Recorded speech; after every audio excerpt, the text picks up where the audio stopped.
हमें अपनी ज़िंदगी का हर फैसला सोच समझ कर लेना चाहिए, क्योंकि बिना सोचे समझे उठाया गया हमारा एक कदम भी हमें एक डेड एंड पर लाके खड़ा कर देता है।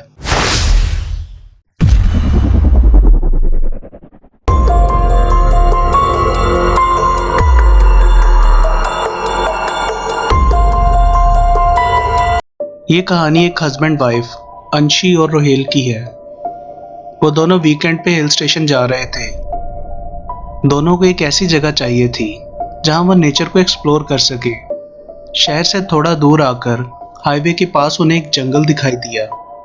रोहेल ने गाड़ी उस जंगल की तरफ टर्न कर ली, ये सोचकर कि थोड़ी देर इस जंगल को एक्सप्लोर करके फिर आगे अपनी डेस्टिनेशन की तरफ जाएंगे। वो जंगल बहुत घना था और बहुत पुरसुकून भी।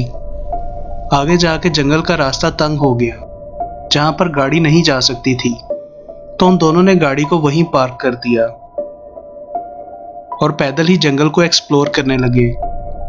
वक्त का उन दोनों को अंदाजा ही ना रहा और कुछ ही देर में सूरज डूब गया। जंगल घना होने की वजह से सूरज के डूबते साथ ही बहुत ज्यादा अंधेरा छा गया। दोनों को अब अंदाजा हो चुका था कि वो जंगल में खो गए हैं। अंशी बहुत ज्यादा वरिड थी, लेकिन रोहेल उसे काम करने की कोशिश कर रहा था, ये कहकर कि हमें बस रास्ता ढूंढ के गाड़ी तक पहुंचना है। लेकिन कई घंटे चलने के बाद भी उन्हें कोई अंदाजा ना था कि वो इस वक्त जंगल के किस हिस्से में है। दोनों की परेशानी अब बढ़ती जा रही थी। वो अपने मोबाइल फोन्स भी गाड़ी से उठाना भूल गए थे। सारे दरख्त एक जैसे दिखाई दे रहे थे, लेकिन वो रास्ता ढूंढने के लिए चलते रहे। और जब वो उम्मीद खो चुके थे, तभी उन्हें जंगल के बीचों बीच एक कैबिन नजर आया। वो कैबिन बहुत ज्यादा पुराना दिखाई दे रहा था। खिड़कियां टूटी हुई थीं और छत बहुत खस्ता हालत में थी, जैसे कि अभी गिर पड़ेगी। रोहेल ने दरवाजे पर नॉक किया, लेकिन अंदर से कोई रिस्पॉन्स नहीं आया। वो समझ चुके थे कि अंदर कोई भी नहीं है। रोहेल ने आहिस्ता से दरवाजे को पुश किया तो वो खुल गया। अंदर से वो घर बहुत ज्यादा बुरी हालत में था। फर्श पर बहुत ज्यादा धूल मट्टी जमी पड़ी थी, जैसे किसी ने सदियों से सफाई ना की हो। वहां बहुत कम फर्नीचर था। उन दोनों को वहां के एटमॉस्फेयर से अजीब सी स्मेल आ रही थी। वो अंदर वाले रूम में गए तो हर जगह लाल रंग से डेथ लिखा हुआ था। ये देखकर वो बहुत ज्यादा डर चुके थे। स्ट्रेंज बात ये थी कि वो पेंट अभी भी सूखा नहीं था। वो यहाँ बिल्कुल भी कंफर्टेबल नहीं थे, लेकिन उनके पास रात गुजारने की और कोई जगह नहीं थी। वो जानते थे कि जंगल में रात के वक्त जंगली जानवर घूमते हैं। उन दोनों ने उस क्रीपी राइटिंग को इग्नोर करके वहीं रात गुजारने का फैसला किया।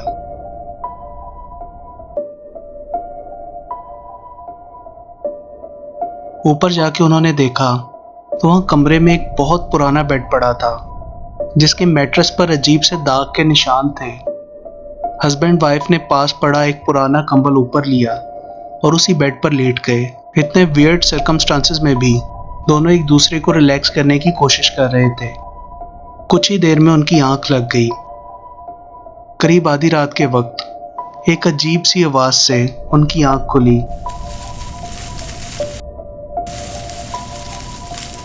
वो ऐसी आवाज थी जैसे कैबिन के बाहर कोई चल रहा हो। अंशी ने कहा, क्या तुमने वो सुना? मुझे लगता है बाहर कोई है। रोहेल बेड से उठा और आहिस्ता आहिस्ता खिड़की की तरफ गया। बाहर बहुत अंधेरा था, उसे कुछ ठीक से दिखाई नहीं दे रहा था। नर्वसली उसने कहा, क्या बाहर कोई है? No answer.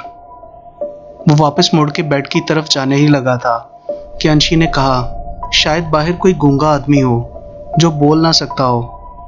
रोहेल दोबारा खिड़की की तरफ गया और कहा, मेरे सवाल का जवाब क्लैप करके दो।